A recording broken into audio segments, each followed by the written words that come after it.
জীবনে প্রথমবার দেশান্তর হয়েছি, জানি না পারবো কিনা। নিজের কি এতটুকু যোগ্যতা আছে? নিজের শহরটাকে ছেড়ে চলে এসেছি নতুন একটা শহরে।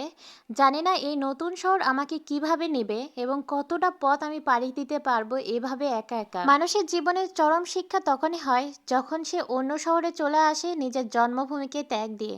নতুন শহরে নতুন মানুষজনের মধ্যে নিজেকে হারিয়ে ফেলা বা খুঁজে নেওয়ার যে আক্ষেপ, সেটাতে সে সফল হয়। আপনাদের অনুপ্রেরণায় আমার জীবনের এই চরম শিক্ষা নিতে আমিও একটু আমার জন্মভূমি থেকে সরে গিয়ে একটু ঘুরিয়ে দাঁড়ানোর চেষ্টা করেছি। রাজশাহী টি বাদে এই পদ্মার পাড়ে দাঁড়ালেই বোঝা যায় যে মানুষের জীবনের বিশালতা ঠিক কোথায়। যতদূর চোখ যাবে এই ধূসর জলরাশি ছাড়া আপনার চোখে আর অন্য কিছু পড়বে না। রাজশাহী টি বাদে এই জনপ্রিয় ঝালমুড়ি মাখা খেতে খুবই সুস্বাদু ছিল। 10 টাকা দিয়ে পেয়ে যাচ্ছেন রাজশাহীর এই ঝালমুড়ি মাখা। আর এই মাখা আপনি একবার ট্রাই করলে আপনি মনে রাখবেন দীর্ঘদিন। আর এই জায়গায় যে মানুষজনের উপচে পড়া ভিড় দেখছেন, দেশ দেশান্তর থেকে এই মানুষগুলো ছুটে এসেছে এখানকার জলরাশি দেখতে। তবে রাজশাহীর এই ঝালমুড়ি মাখার মতো এখানকার ফুচকা এবং চটপটি এতটাও আমার কাছে টেস্টি মনে হয়নি। দামটা যদি উল্লেখ করি তাহলে টি বাদে ফুচকা এবং চটপটি পাওয়া যাচ্ছে 60 টাকা পার প্লেট করে, যেখানে আমাদের বগুড়ায় পাওয়া যায় 50 টাকা পার প্লেট। এবং যদি টেস্টের কথা বলি আমাদের বগুড়া এগিয়ে আছে এই দিক থেকে। তবে এখানকার পেয়ারা মাখা আমার কাছে বেশ ইউনিক লেগেছে। এখানকার পেয়ারা মাখার মধ্যে চালতার আচার, কাঁচামরিচ বাটা, কাসুন্দি, চিনি আরও অনেক কিছু দিয়ে এখানে পেয়ারা মাখাটা মাখাচ্ছিল।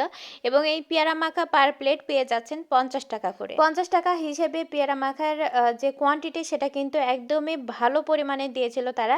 প্লাস এই পেয়ারা মাখার টেস্ট কিন্তু অনেক ইউনিক ছিল।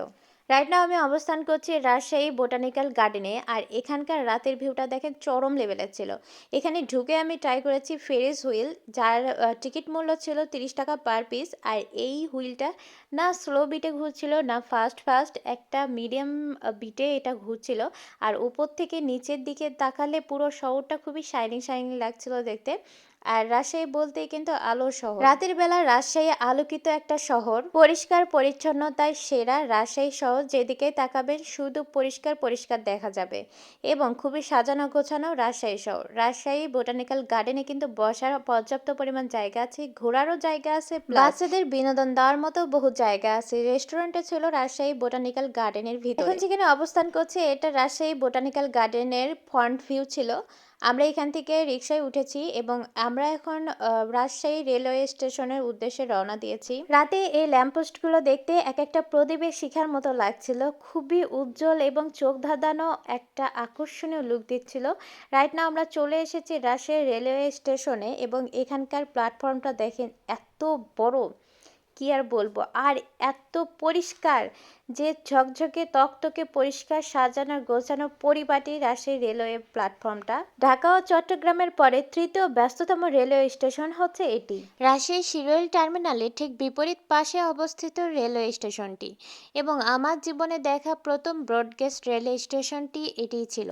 এবং এর সাইড থেকে দেখেন ভিউটা, ব্যাক ভিউটা চরম লেভেলের ছিল। দেখতে মনে হচ্ছিল আমি কোনো মুভি দেখতে এসেছি। শর্ট টাইমে ঘুরতে গিয়েছিলাম রাজশাহী, কোথায় থেকে কোথায় যাচ্ছে মনে হচ্ছিল লাফিয়ে লাফিয়ে বেড়াচ্ছে রাজশাহীতে। বাংলাদেশের মধ্যে দ্বিতীয় প্রাচীন ভার্সিটি হিসেবে এটিকেই ধরা হয়।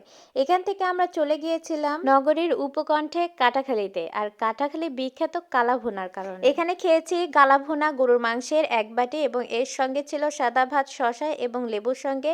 এর পাশাপাশি ছিল বট ভাজি, একদমই কালাভুনা করে ভাজিটা করা ছিল। পাশাপাশি একটা পরোটাও খেয়েছিলাম। আর এখানে দেখেন লোকজনের খুব বেশি ভিড় ছিল। আহামরি রেস্টুরেন্টের গেট আপ নাই, বাট খাবার কোয়ালিটি মাশাআল্লাহ অনেক অথেন্টিক ছিল। খাওয়া দাওয়া শেষ করে আমরা চলে গিয়েছিলাম তাঁত বস্ত্র ও কুটির শিল্প মেলায়। রাজশাহীর তাঁত বস্ত্র ও কুটির শিল্প মেলাটা বিশাল পরিসরে ছিল। শুধুমাত্র কাপড় চোপড়ের স্টল নয়, এর পাশাপাশি ছিল ঘর সাজানোর শৌখিনতার স্টলগুলো, যেখানে আপনি একবার দাঁড়ালে আপনার মনে হবে নিজের ঘরটি এই শৌখিন জিনিসপত্র দিয়ে একবার গুছিয়ে নিই। এর পাশে আমি দেখেছিলাম এখানে বাহারি পান মশলার দোকান। আর এই পানটার মূল্য ছিল মাত্র 50 টাকা, যেটা আমি খেয়েছিলাম। এত পরিমাণে মিষ্টি দেওয়া ছিল কি আর বলবো। দেখেন উপরে রয়েছে একদমই রসালো জেলি দেওয়া। আর এইগুলো যে কি বলে মিষ্টি, এগুলো যে মানে রং না কি জানি না, যাই হোক এই পানের ভিতরে কিন্তু অনেক বেশি মশলা ছিল, সুপারি ছিল, শুকনা সুপারি। পানটা ছিল বেশ রসালো। যাই হোক আজকের ভিডিও এই পর্যন্তই। আমার রাজশাহী ট্যুর এই পর্যন্তই ছিল। সবাই ভালো থাকবেন। আল্লাহ হাফেজ।